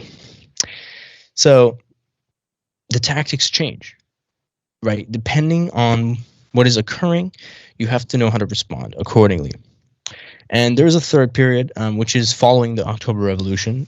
So he writes that I'm going to paraphrase here, that the objective was to consolidate the dictatorship of the proletariat in one country, using as a base for the defeat of imperialism in all countries. So, those revolution spreads from beyond the confines of one country, and the epoch of the war revolution would begin. So the main force of the revolution is the dictatorship of the proletariat now. In one country particularly, but they use it to capitulate other revolutions and provide aid to other ones, like we mentioned before. It's not a separate entity. It's an aid. It's a form of aid to help other revolutions. So the direction of the main blow was towards isolation of the petty bourgeois Democrats, isolation of the parties of the Second International, which had constituted the main support of the policy of compromise with imperialism. So the main point here that Stalin makes is that tactics are a part of strategy, and they're subordinate to it, and they serve it. So they have to change as the strategy changes. So, for example, a direct revolutionary reserve would be the proletariat, domestic and foreign, and the peasantry. So that's what Stalin calls a direct revolutionary reserve. He also talks about an indirect revolutionary reserve, which is the conditions. So you can kind of using war, contradictions of capitalism, in general, to gain political influence and also to retreat accordingly. I'm bringing that back because knowing when to do both is very important. So strategic leadership, Stalin writes, has to use these reserves. And what that means is it needs to fulfill some necessary conditions. So the first one being it has to use reserves to concentrate at the enemy's weakest points. So the Bolsheviks did this in the imperialist war period. Right? They found the weakest link and they took advantage of it. Condition 2, selection of the moment for a final blow, using the climax of the conflict for the moment of the seizure of power. Not complying with this condition causes the party to lag behind the movement. So the party actually has to take initiative, because if it doesn't, again, it will sort of fall behind and it will lose its actual semblance of leadership, its purpose, right? Condition 3, no deviation from the charted course, no matter the difficulties. No concessions. Here, it's just standing by your principles, whatever it takes. That's kind of the point that's being made there. Condition 4, maneuvering reserves, knowing when to attack, but also when to retreat. So those are the 4 conditions that constitute strategic leadership. There's then tactical leadership, which is a facet of strategic leadership. Stalin writes, quote, the task of tactical leadership is to master all forms of struggle and organization of the proletariat and to ensure that they are used properly so as to achieve with the given relations of forces the maximum results necessary to prepare for strategic success. And so what he means by making proper use of the means means, in this case, meeting two conditions. The first one is to put in the forefront the forms of struggle and organization that are the best suited to the current conditions, the flow and ebb of the movement. So knowing what to apply, when and where, which tactics. That's basically what that is. The second condition is identifying immediate tasks within the larger task to grasp onto. So, it's about taking small changes where you see them, small initiatives. You have an overarching goal. In this case, obviously, it's to seize state power and establish a dictatorship of the proletariat. But within that, you have to know when to use small tasks. And this is one of those conditions, is knowing, here's a weak link we can grab onto and take hold of. And even though it's not going to get us socialism in one day, it is going to help capitulate us towards that. So Keish just said, watching this stream, making me realize that I need to reread the foundations of Leninism. It's just like, I think it's always good to definitely go back to what you already read. And absolutely. Even if you feel like when you read it, you feel like you've gotten everything, it's still good to reread it. Even if on your second reading, you don't learn anything new, at least you just are better to develop what you're trying to say, develop your own thoughts. So yeah, it's definitely good to reread anything that you already have read. Absolutely. Yeah. It helps solidify as well. And we're always learning. So, you come back to something with a new frame of understanding. It's going to help. It's going to help you understand it more. Yeah. So yeah, rereading does absolutely help. And the final part of this section that Stalin talks about, and it's very important because it's always relevant, is reformism versus revolutionism. And he basically talks about how Leninism, it doesn't actually advocate against small reforms, but it acknowledges the intents in what they're used for. So he kind of distinguishes between a reformist and revolutionist. So he says a reformist is essentially someone who treats reform as everything. Revolution and revolutionary work are incidental. They may happen, but they're not the focus. Reforms under bourgeois rule actually strengthen bourgeois rule because it necessitates the conditions. The bourgeois state necessitates the conditions of reform. So they will accept reform, but the reformists will accept reform in the place of illegal clandestine activity or the use of it as well. So to contrast that, the revolutionist understands that revolutions have to become a byproduct of revolutionary work. And so the reforms that arise in this context, therefore, strengthen not the rule of the bourgeoisie, but the revolution, because they are sparked by the revolution. So, revolutionists desire for reforms to come from the exercise of proletarian rule. And they'll use legal work to intensify their illegal clandestine activity. They know the use of both. They know the importance of the use of both. On one front, you use it for popular support, and on the other, you use it for discrete organization, however, and struggle. So it requires the use of both, basically. Okay. All right, so Section 8 is the party. This is pretty important because it talks about the formation of a vanguard. So he also gives the example of the opportunists in the Second International. So when they were in control, he says that it was not the party, but a parliamentary system that was the chief political organization of the proletariat. So, and as we know, parliamentarism is sort of a bourgeois democracy. That's how it's structured. And so this is what the Second International was operating under. So under the new pretexts of imperialism, the proletariat, it has to move past parliamentary expression because it's not enough. And instead, it has to acknowledge the need to sort of file into revolutionary lines of struggle and militantly coalesce into a superior fifth-class expression, which is the party or the vanguard, whatever you call it. So the party is treated as the advanced detachment of the working class. So basically, the party has to combine all the superior elements of the working class into a full revolutionary group. So it has to see further than the proletariat. It has to stand at the front and lead them to overcome bourgeois stagnant inertia. Essentially, we always have that feeling of how are we supposed to overcome this in terms of bourgeois rule. It's a very common thought because it's a very large task. Yeah.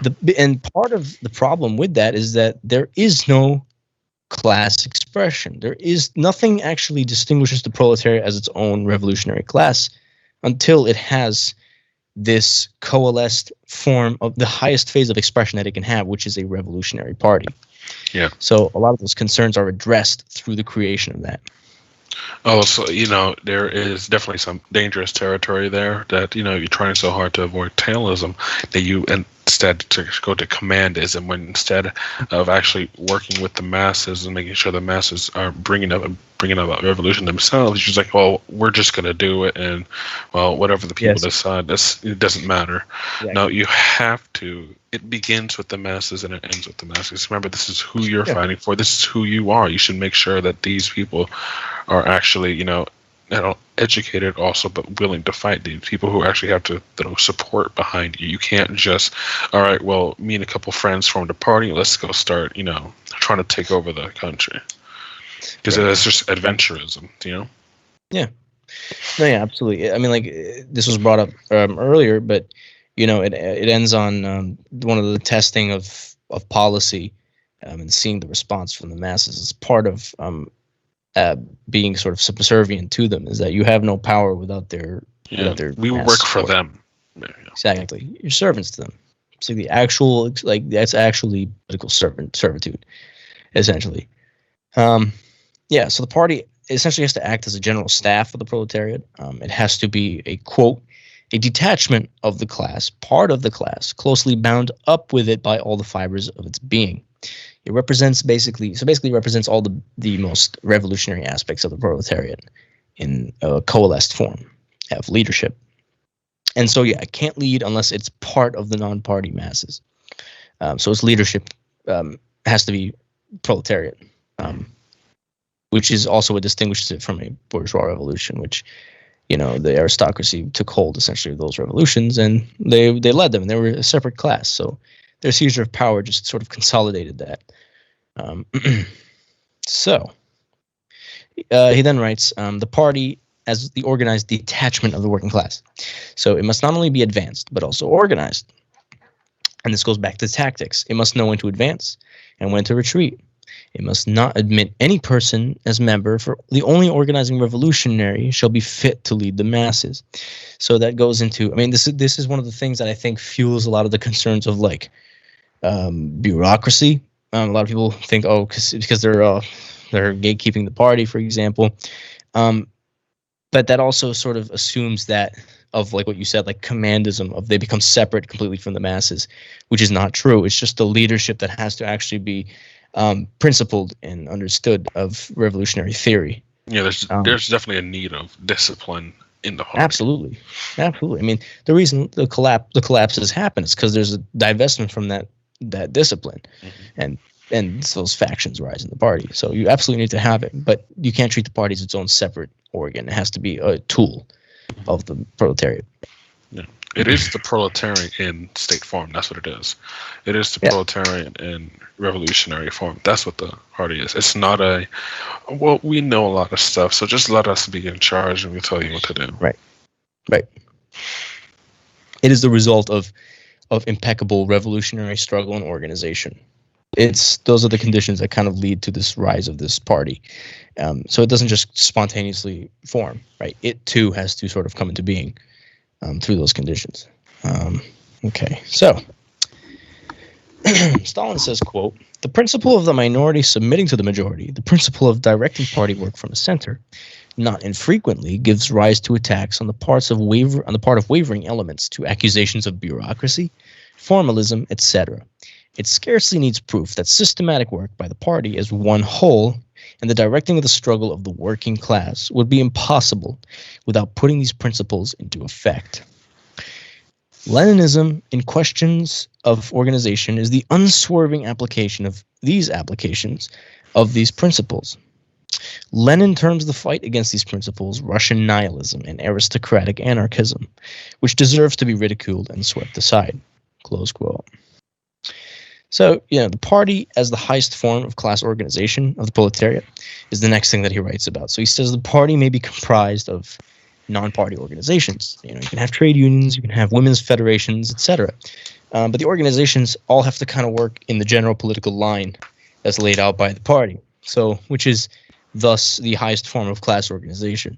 So not only in the form of a party, but in the form of guidance as well, which sort of draws these non-party organizations in the same line as the vanguard.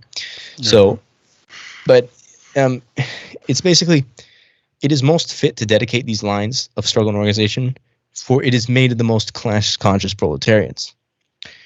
Because that's what the party is essentially this highest expression of organization, of revolutionary character of the proletariat. And so they're the ones, the most, essentially the highest levels of class consciousness to draw up the political lines of where you want both the party and non-party organizations to head. And the party also acts as the most revolutionary school of education for the proletariat. So it teaches the masses how to struggle, organize, and reign victorious over the bourgeoisie. So it also acts as essentially a training mechanism for the actual proletariat.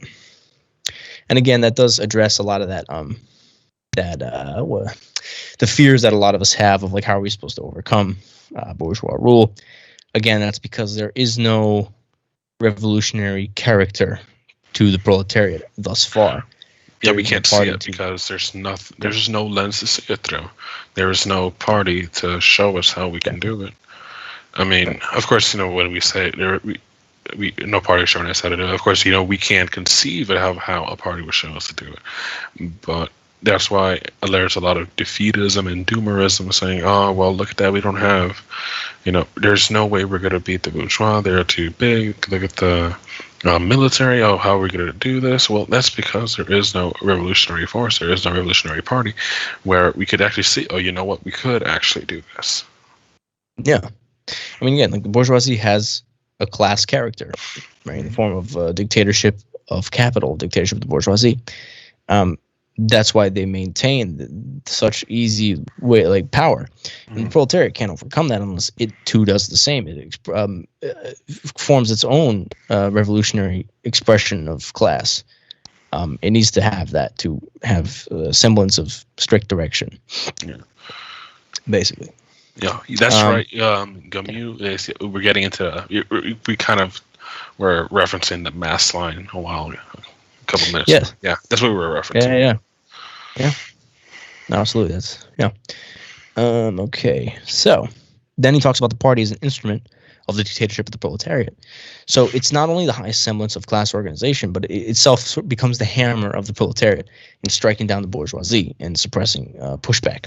So the proletariat it needs the party not only to establish the dictatorship of the proletariat, but also to maintain it. So this way, the withering away of the state also means the withering away of the party at this point, because it's served its purpose. So then he writes, the party is the embodiment of unity of will, unity incompatible with the existence of factions. The party requires unity of will to survive. So I mentioned this earlier. This is the idea that it's not that there's no criticism, but rather following the resolves of criticism, there has to be a return to the equilibrated political line, the center revolutionary line of the party, which is what all the members should have to unite by.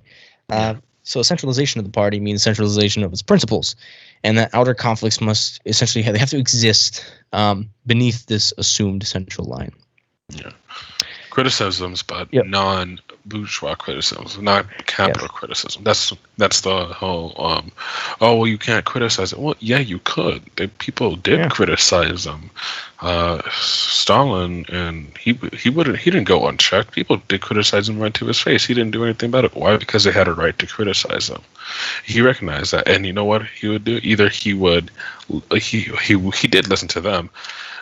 Either he was like, okay, you know what, maybe you are right, let's try, let's see, do it your way, after, constant debate, which is a really funny thing, because, they say, oh, well, they would just come together, Stalin say something, and this is how they do it, when in reality, they had to have debates that would go on for months, about Right. just one thing, because they just want to say, well, let's make sure we do this the right way, so as all of us, let's talk about what we think and how we should do it.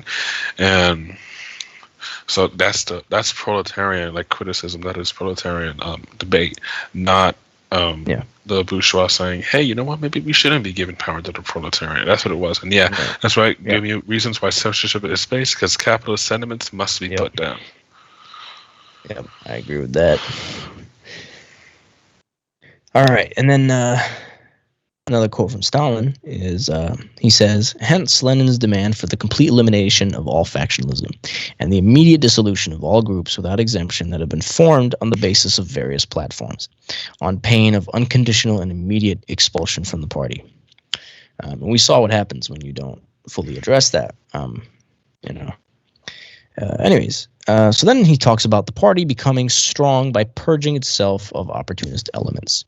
So the point here is that the proletariat, it's not a stagnant class. What happens is capitalism replenishes the proletariat sort of reserves through the natural progression of the system. It turns all the petty bourgeoisie often into proletarians. It brings the peasantry into proletarianism, and as these processes occur, there's inevitably essentially influxes of opportunists in the party, and it leads to increased volatility of factionalism. So you have a higher chance that these things are going to happen. And so, to quote Stalin again, he says, quote, the theory of defeating opportunist elements by the ideological struggle within the party, the theory of overcoming these elements within the confines of a single party, is a rotten and dangerous theory which threatens to condemn the party to paralysis and chronic infirmity, threatens to leave the party a prey to opportunism, threatens to leave the proletariat without a revolutionary party, threatens to deprive the proletariat of its main weapon in the fight against imperialism. Our party could not have emerged onto the broad highway. It could not have seized power and organized the dictatorship of the proletariat. It could not have emerged victorious from the Civil War if it had had within its ranks people like Martov, Potresov, and Axelrod. Our party succeeded in achieving internal unity and unexampled cohesion of its ranks, primarily because it was able to, in good time, to purge itself of the opportunist pollution, because it was able to rid its ranks of the liquidators and Mensheviks. Proletarian parties develop and become strong by purging themselves of opportunists and reformists, social imperialists and social chauvinists, social patriots and social pacifists. Sorry about that. But yes, so again, that's how it is necessary. I mean, a lot of times, again, we mentioned this earlier. I think Reggie mentioned it, the living in fear thing, or ruling in fear. Yeah, but it's under different constraints. I mean, the sort of aristocratic leadership of fear, or ruling of fear, is not based in obviously the same intent as the leadership of like where I would call it wariness, not necessarily fear, of the leadership of wariness of vanguard, because those are the largest, the most prevalent capitulators of collapse. Is those opportunists and factionalists. And so anytime you see them, you do absolutely have to address them right away. And most of the time it is purges that become necessary within those parties. Yeah, I would agree. So I can't see the name. In chat, someone wrote, speaking of social imperialism, Raymond Law argues the USSR after like 1950 something is no longer socialist but social imperialist. Yeah, I would be inclined to agree for the most part. They did, yeah. They left the socialist path, 1953, I want to say, with those. Yeah.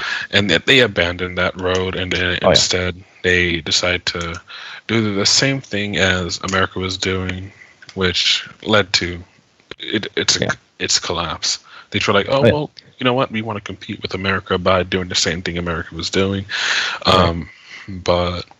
The thing is, they could have been doing the exact same things, or I don't want to say they should have been to the T of what Stalin was doing, but they could have still stuck to the socialist path and still have beaten America. Oh yes, absolutely. If that really was it.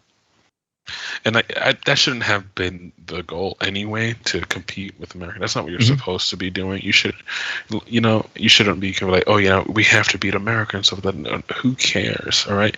You should Right. be raising the consciousness level of the international proletariat. Who cares what, if Yeah. you have the same economic levels as America. Right.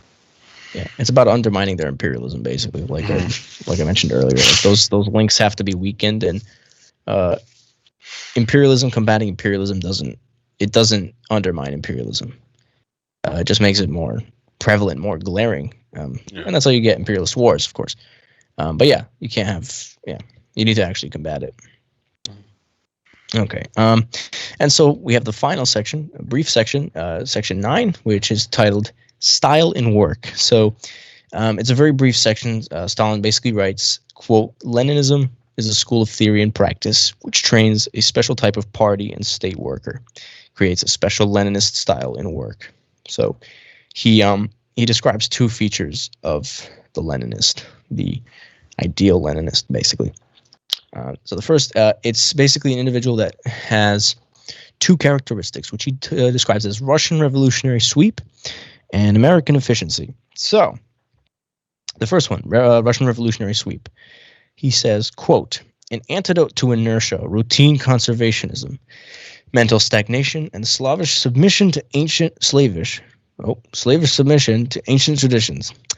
Russian revolutionary sweep is the life-giving force which stimulates thought, impels things forwards, breaks the past, and opens up perspectives. Without it, no progress is possible." So basically, and he also says that without American efficiency, it easily devolves into what he calls Manilovism, which is basically like smug complacency. So then he describes American efficiency, which he says, quote, "is an antidote to revolutionary Manilovism and fantastic scheme concocting. American efficiency is that indomitable force which neither knows nor recognizes obstacles, which with its businesslike perseverance brushes aside all objects, which continues at a task once started until it is finished, even if it is a minor task, and without which serious constructive work is inconceivable.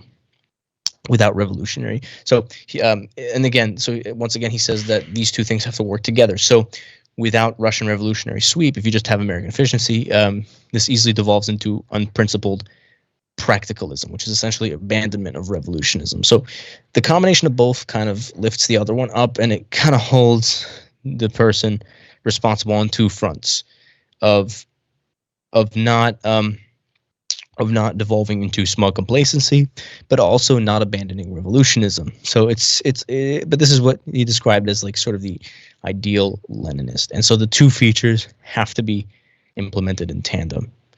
And so on that note, Stalin concludes one of his most important works, The Foundations of Leninism. All right. So that was a lot. Yeah. If I know it's so much, but it's so important. Definitely an extremely important work. If you are absolutely curious in Marxism, Leninism, you have to read it. You have to read it, because Stalin is the one that synthesized Marxism, Leninism. So if you can't really be a Marxist Leninist without recognizing the contribution of Stalin. You have to read him. Yes. Yeah. So I mean, it was a lot of information. If there are any questions, I believe now would be sort of the ideal time to ask them before I forget all of this in 2 minutes. But I just wanted to go off that. That is, it is a lot, but that's the whole point of us doing this stream. It's so, we could actually go over theories. We could actually, read it through and learn together. Yeah. Did y'all just trick us into being read The Foundations of Leninism? No, I didn't read it. I just wrote an outline basically. And yeah, it's by Stalin. So yeah, I mean it fit into the Stalin stream, so it was perfect. I mean, we talked about it's one of his stuff from Stalin earlier. Yeah. Oh yeah, no, we did. Yeah, we went over biography and the interviews. Yes, they're all MLs now. That's right. Yesterday, this is Praxis. stream turned everyone into capitalists, and now today's stream turned everyone into MLs. It's a whiplash with this stream. Oh yeah, is ML still a valid, useful ideology in the light of? Oh, I mean, I would argue that That is Maoism kind of builds off of it. That's a question for you for sure. It's a question for. I want to say a question for another time, because that is definitely a long conversation that we can have. There's a lot of stuff you want to go into, and there's a bunch of different arguments and sides and stuff like that. That it will take a stream itself, basically. Yeah. I mean, my thought is that a lot of the mistakes, or not a lot, but yeah, a good deal of the mistakes that were made in the Soviet application of Marxism-Leninism were addressed and generally corrected in Marxism-Leninism, Maoism. Mm-hmm. Are you doing it? Do it. I think it's important. No, it's really it feels important. Like I have to. Yeah, I mean, absolutely. I think it's definitely necessary. I can post it. Yeah, I can actually. Yeah, I'll put the outline. I'll post that eventually. I have it on like a Word document right now, but I can like put it on my my Medium. All right, let's see. Starting to Shanghai textbook. I have a lot to learn before I get into the nuance between them. Oh, I see. Yeah. I mean, Reggie definitely knows more about Maoism than I do. I'm still just getting into it. Thanks for listening. I know it was long. I know it was long. There's a lot of information, but yeah. Yeah. Yeah, it is like it is like theories partners. Yeah. All right, so I'm gonna put the Discord in really quick, where you can join, be with us, hang out. All right. Boom.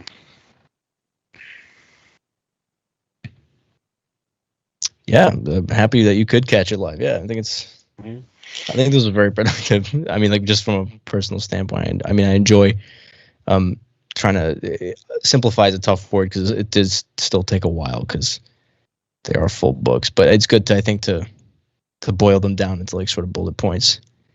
Yeah, and I really did enjoy it, like what we did, because we haven't really actually gone through an actual whole book of theory at this point, which I definitely we're definitely going to do it in the future again and again. Yep. Because we're probably going to do it. I want to do it. I want something like this to be done at least once a week. So it still has that. At least every now and then, you definitely do have this long, comprehensive, and definitely a lot of content to learn from in a stream. But of course, we're obviously going to have other days where we're going to be, goofing off and stuff. Yeah, those are good.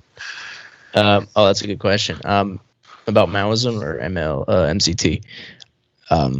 That's a question for you. I mean, I'd assume Maoism.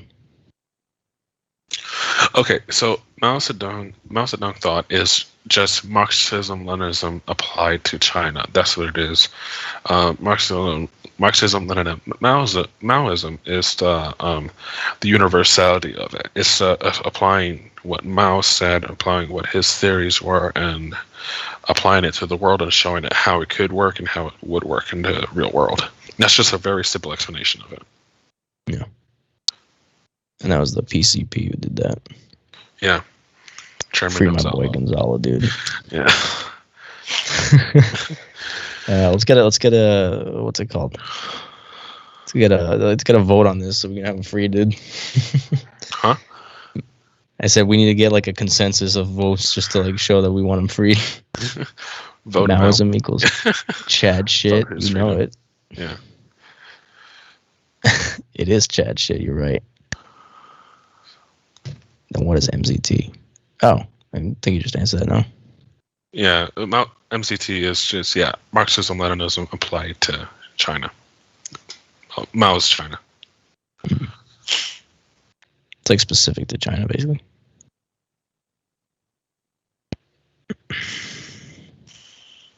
Huh. Maybe I'm just making There's it a wrong. problem with the Discord link. Yeah, it's weird because like every now and then people would come in and then other people saying they have trouble with it. I don't know what it is. first time I actually made a Discord, so Okay, here, let me try. Let's see if like something happens.